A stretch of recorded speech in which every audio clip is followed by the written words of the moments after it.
Hello guys, Robot1 here, coming at you with a new Elemental Hero deck profile.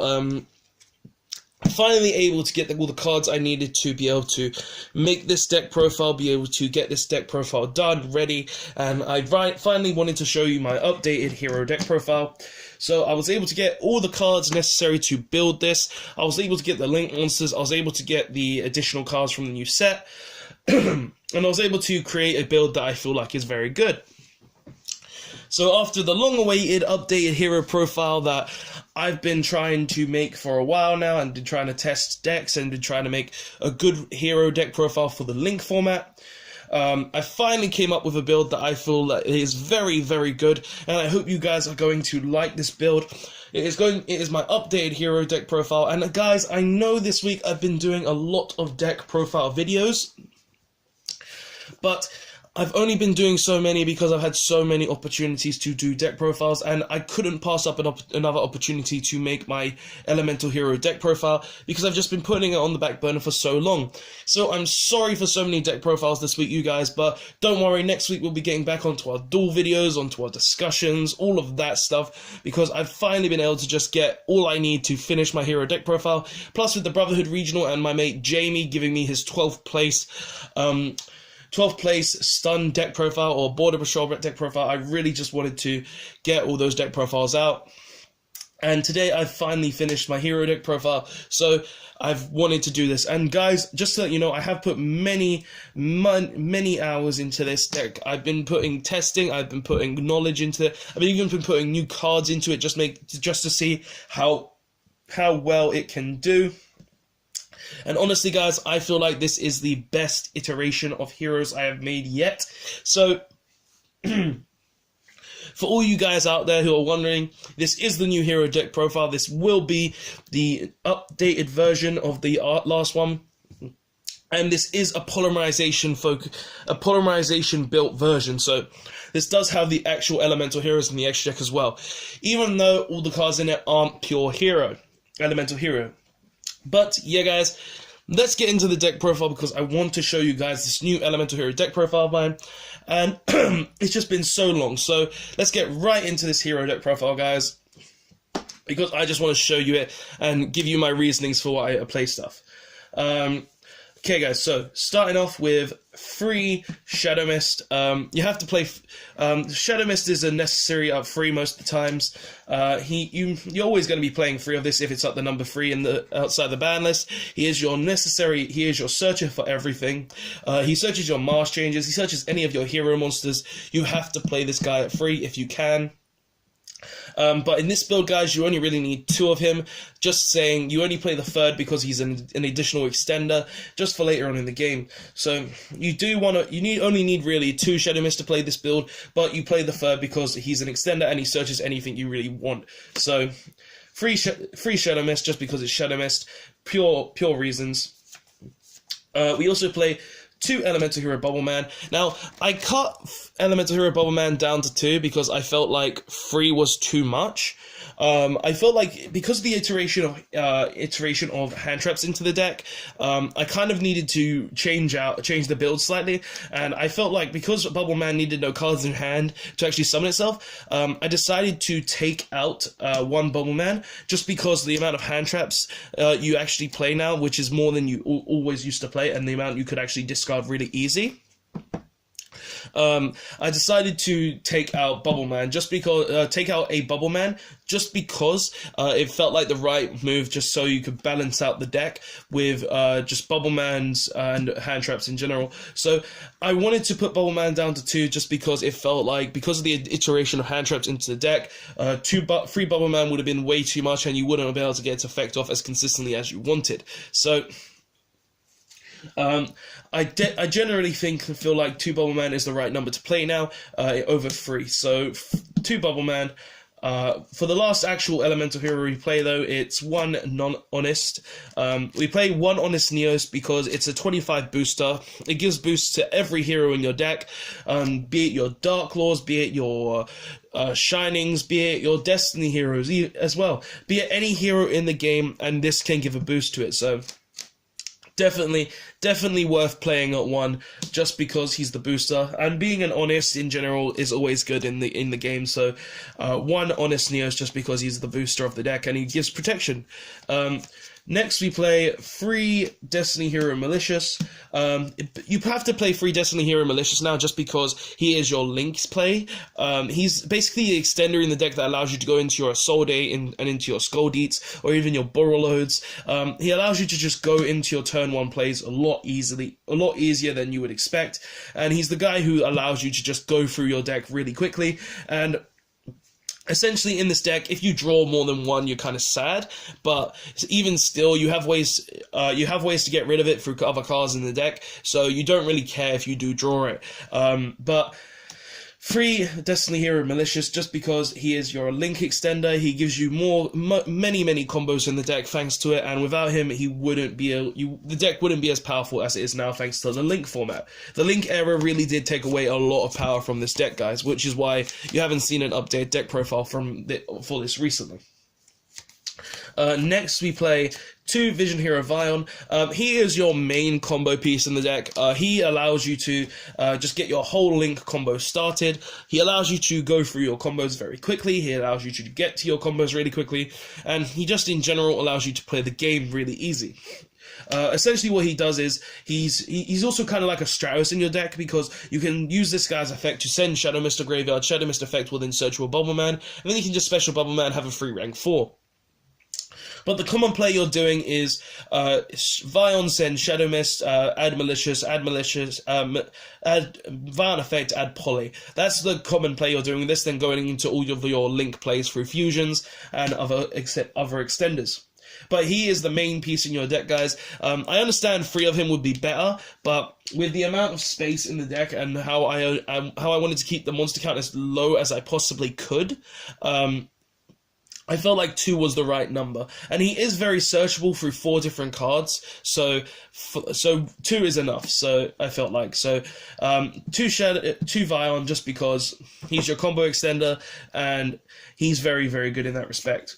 Next we play 2 Summoner Monk. I feel like 3 Summoner Monk is too much and 1 Summoner Monk is too little, so I decided to play 2 Summoner Monk in the deck. He allows you to basically summon your Shadow Mist to make Dark Law, or your Vion to start your combo plays. To get you're normally going to summon your Vion to get your combo started. He allows you to go through all of your combo plays, and without him, you wouldn't be able to get your combo plays done. So Monk is very necessary in this build, just because he allows you to get to your combos a lot easier. Next, we play 1 Goblinberg, he is essentially an extender as well, which allows you to get basically either an additional summon from hand with like for Vion or Mist, and if you're summoning Mist, you're making Dark Claw, and if you're summoning Vion, you're making your Link combo. So this is essentially what Goblinberg is for. He allows you to just go through all your combos, and he allows you to get your actual plays underway, which you really do need him for, because, and even though he's a one-off, he's going to be replaced when we get Solid Man. I'll probably play either 1 or 2 of Solid Man as well. But yeah, 1 Goblinberg, just because of that. And the last monsters we play is 2 Ash Blossoms. We play 2 Ash Blossoms just because Ash Blossom is literally like, I'm going to negate any adding card you have, or summoning card from your deck, or anything that goes into the deck, other than obviously placing onto the field from deck. But essentially, Ash Blossom is that all-versatile card because of that. But you don't necessarily need to run Ash Blossom in this deck, though. You can replace Ash Blossom for Ghost Ogre as well, if you so want to. I was going between each card, both of them, and they both did really well. But in the end, I just decided to go Ash Blossom, just because it's the more versatile card in the end, where it can negate more stuff, it can deal with more things. So I decided to choose Ash Blossom over the Ogre, just because it allows me to out a lot more cards. So 2 Ash Blossom over Ogre, just because of that. But you can play Ogre if you want. Now that's the monster count. I play like 16 monsters. I know that's rather high for a hero build, but when you're trying to actually factor it out and how you actually play the deck, you're actually not running that many, because Malicious is essentially one monster in your Link combo. Honest is basically a hand trap as well, so I don't really count that as a monster, and the Ash Blossoms are a hand trap. So essentially, when you factor all of those into it, and the fact that Vion sends as well, you're really just filling out your monster count at all times, which is really good. Plus, you don't really care if you draw something like Malicious Edge because you can easily get rid of it out of your hand thanks to cards like Polymerization and stuff. But yeah, the 16 monsters. Again, I know it's quite big, but I have been testing this deck a lot and I have found that this is the best ratio of monsters. So that's the monsters. Let's go into the hand traps. Sorry, not the hand traps, the spells. So for spells, we played, we play 3 equal. We play 3 equal just because it searches your Shadow Mist and your Bubble Mans and even your Honest Neos. I understand with the very small Elemental Hero lineup we're actually playing, 3 is a little excessive, but the fact that you can just search either any Shadow Mist or any Bubble Man or any Honest Neos from your deck is really, really good. So you really want to be seeing this card turn 1. Plus, you can discard this card off Summon a Monk as well if need be. So you don't really care even if you see this card, because this card allows you to search or it allows you to summon through Summon a Monk's effect, which you really do want to play 3 of it for that reason. Which is why it's so good. So still play 3 equal. It's a generic searcher in the deck, and it will always be a helpful card. Next, we play 3 Hero Lives. I kept going between 2 and 3 of this card, personally. I kept going between 2 and 3, and it felt like 2 was the right number at times, but it also felt like 3 was the right number at times. And the reason for that was because of when I was playing the Strike Engine, the Solemn Brigade, I kept going between 2 and 3 because I couldn't really decide between how much I want to get rid of life points. But now, thanks to Solemn Judgment being back, I decided to play 3 instead of the strikes. And because of Judgment, it just makes the life points so much easier because I'm always halving instead. So 3 Hero Lives is really good just because of that. And it also gets you to your Dark Lord plays as well, and it gets you to an additional monster play as well. So it's really good for that reason. And just being able to get a free Dark Lore or a free monster turn or a free monster to extend your Link plays, it's really, really good in that retrospect. And you're always doing this at the beginning of a turn if you're going to future Link plays. So yeah, 3 Hero Lives. You have to play 3 of it. Next, we play 3 Mask Change. Again, this is just a generic. This is just a staple in the deck. You have to play 3 of it. It lets you make all of your masked heroes. It lets you make all of your. It makes you make all of your masked heroes. It lets you make all of your Dark Lore. It essentially lets you do anything you want to in the deck. So yeah, you have to play 3 of him. There's not really 3 of this. There's not really a big reason behind it. It's just the fact that it allows you to get your combos. It allows you to get to your Link plays. Being able to make a heavy Harpy Feather Duster or a Dark Lore, just really, really good in general.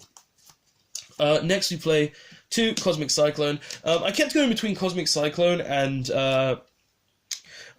Twin Twisters, but in the end I decided to go to Cosmic Cyclone because Cosmic Cyclone is just a lot more freer, plus it banishes the card that you're getting rid of, which is really, really good with Spiral cards, if you ever see a Spiral deck, which is really good with like True Draco, which is really good with just like any back row that can't be dealt with very easily because it has a graveyard effect. So I decided to play Cosmic Cyclone over it just because of that interaction, and also the fact that 1,000 life points isn't really a lot when you're paying half all the time. So, yeah, very, very good card. Next, we played 1 Polymerization to search off our Vion. You're always searching Polymerization. Like, you only ever play 1 because you don't really want to draw it turn 1, but through testing, I kind of switched between 2 and 1 just because Polymerization is such a good card in the deck, purely because it's searchable. And it's like 1 was good, but 2 was also good. And it's like I chose to go with Polymerization at 1 just because I usually only use it turn 1, and it really just made the game a lot better when you're playing this just because it lets you make your Link combo so easily and allows you to use your allows you to make like Absolute Zero and the Shining and other stuff. So 1 Polymerization, very, very good. Next, we played 1 Miracle Fusion as well. I played the 1-1 lineup just because I felt, if I see this, fair enough. If I see this, fair enough. Always want to be searching this, and this is just a fine, an okay at 1 card.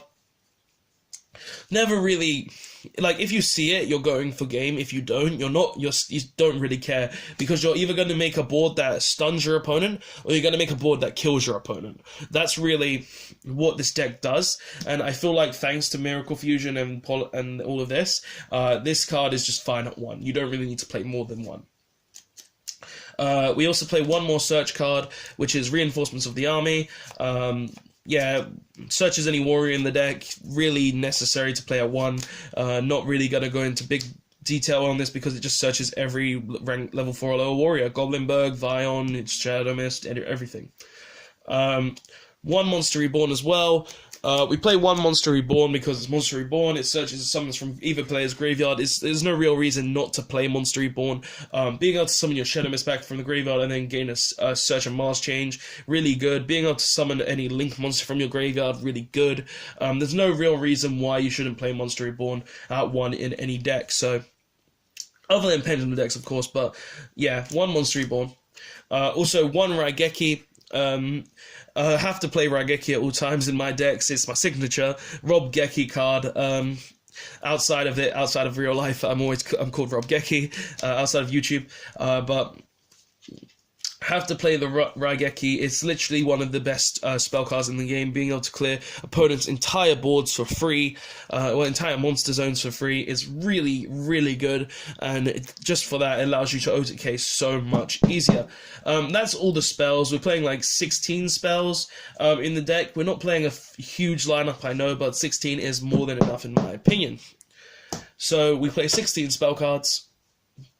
And finally, we play for traps. We play 3 Storming Mirror Force. I felt like Storming Mirror Force was a good call just because the deck needed a way to protect itself, and this is one of the perfect ways to protect itself through the means of, oh, you're going to attack me, well, it's all going back to hand. And through testing, this card came in clutch so many times that I couldn't not side it. I couldn't not main it and up free, and it's just so good to see. Like, if you see this in your opening hand, you're always going to want to see it in your opening hand, just because it's such a good card in the fact that I can return all monsters back to the hand or extra deck, which is very, very good. 2 back to front. You can either play 2 back to front or 2 Call of the Haunted. Either one is fine. I'm personally choosing back to front just for that defensive purpose of summoning it in defense mode, which can come in clutch so often that I felt 2 back to front was fine over 2 Call of the Haunted. I could go back to Call of the Haunteds, but I felt like for now, back to front line was the better option. So 2 back to front. 2 Bottomless Trap Hole. You're probably thinking, why aren't you playing 3? Well, I felt like 3 wasn't good enough because if you're not going first, this card isn't going to be as powerful, but it's still a very powerful card to play nonetheless. And with TT at bat and Bottomless back at 3, I decided to go for the Bottomless route just because Bottomless felt like a much better card in my opinion. So 2 Bottomless because I felt like 3 was too much and it's only good going first. But even if you're going second, it can still come in clutch. And then finally, for the last trap card, we play the 1 Solemn Judgment. Pay half your life points, negate anything that is in the monster effect, pretty much. That's all you need to know about it, because it's just the most broken trap card in the game, to be honest. But yeah, 1 Solemn Judgment. Like, the main deck, in my opinion, it's very solid, in my opinion. There are maybe 2 or 3 things that I could change. Maybe putting a second Poly in, maybe boosting the Vion up to 3, but for this build, I feel like this build is very good and very consistent. I do like this build quite a bit thanks to that, and it just helps a lot. So, this build, very good in my opinion, very good. Okay, so on to the extra deck.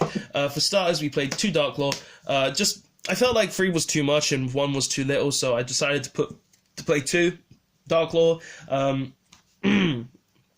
Darklaw is fine at 2. You don't need to play more than 2 of it. It's like I'm not mainly making this deck to go into Darklaw, so if I make it, it's just an additional card for me. It's not really big. But even if I don't make it, it's still even if I do make it, it's still really good. So I felt like 2 was fine, in my opinion. 1 Anki. We play 1 Anki just because it's Anki. Destroy a monster, search a mask change. No real big need to mention this. Plus, if your opponent's on really low damage, really low life points, then just attack directly for game. Like, really good card in that retrospect, I suppose. 1 Acid as well. I decided to play 1 Acid just because of the limited amount of water monsters we're playing in this build. So 1 Acid is fine. You don't need to play more than 1 Acid, in my opinion, just because of the limited amount. We also play now for the fusions, the polymerization fusions. These are all the master heroes we play. I decided to play an interesting card just because we're playing the Maliciouses, and that is Destiny Hero Dangerous. Now, essentially, the reason we play Destiny Hero Dangerous, sorry guys, I knocked the tripod. The reason we play Destiny Hero Dangerous is the fact that we can normal summon Vion, send Shadow Mist effect within Search of the Malicious, and then we can use the Vion to search Polymerization. And then this will let me use the Polymerization to fuse the Vion or any other dark monster in my hand with the Malicious to make this. Now, this card essentially does nothing in the deck.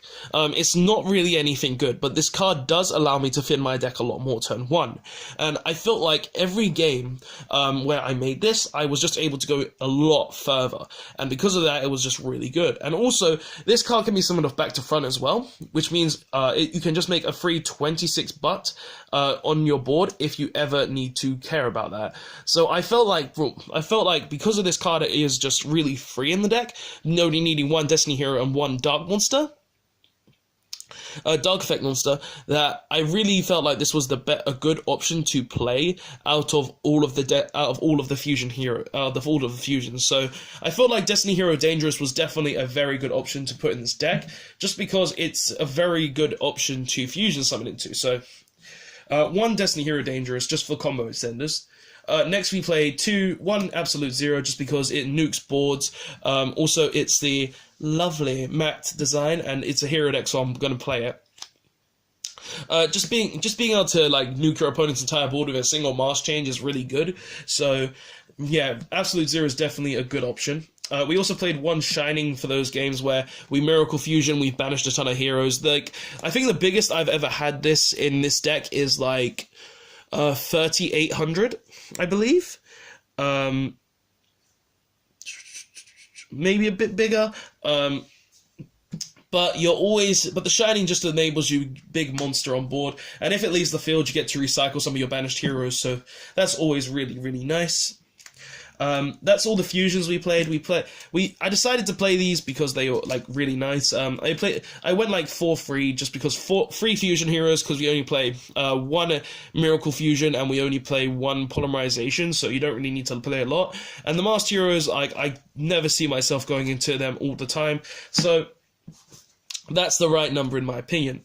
But for the Xyz monsters we played 1 Dweller because boosting Absolute Zero and itself is pretty good, and also having the effect negation for when you can't make Dark Claw, and being able to just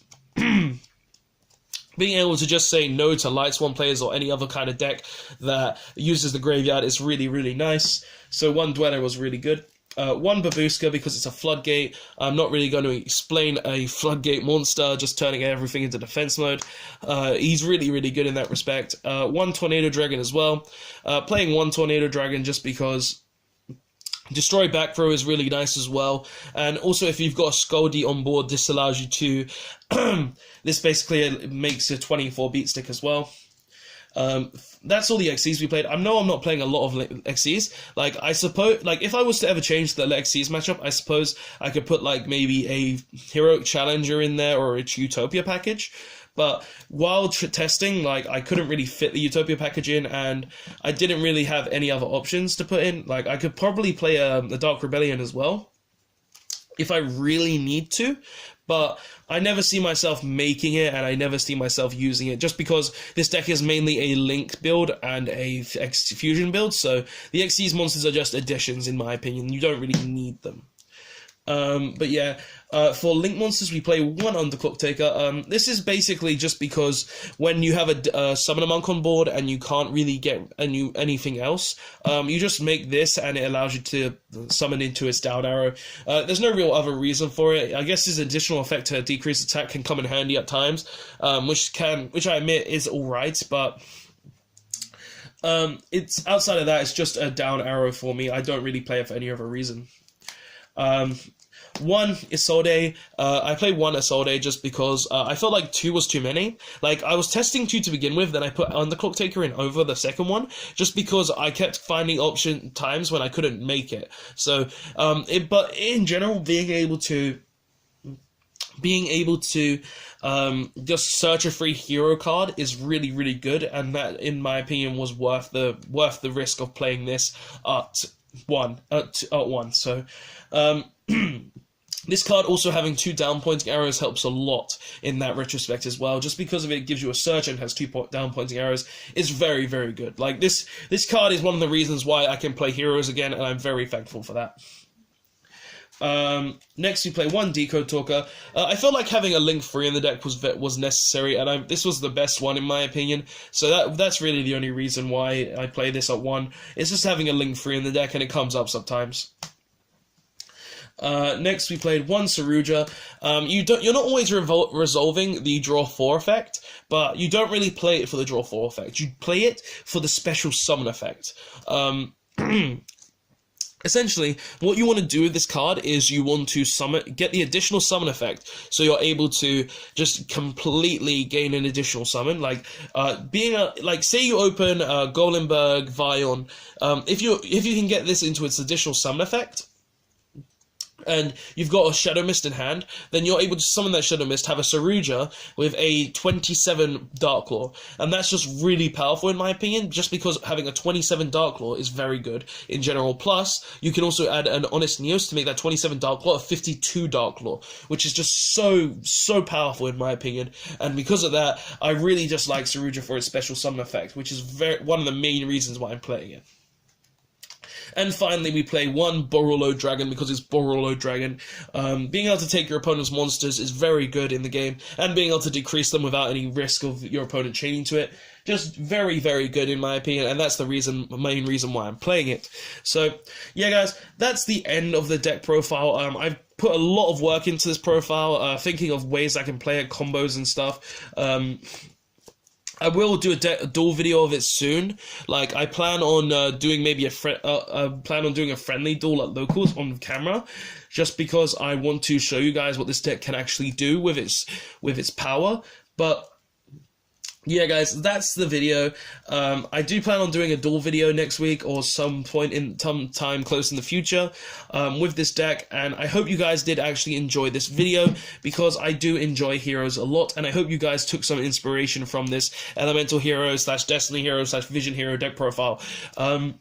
But yeah, guys, that's the video. Tell me what you thought of it in the comment section below. Tell me if you think there's anything you would personally change to this build, because I personally feel like this is the best build you could play right now for heroes.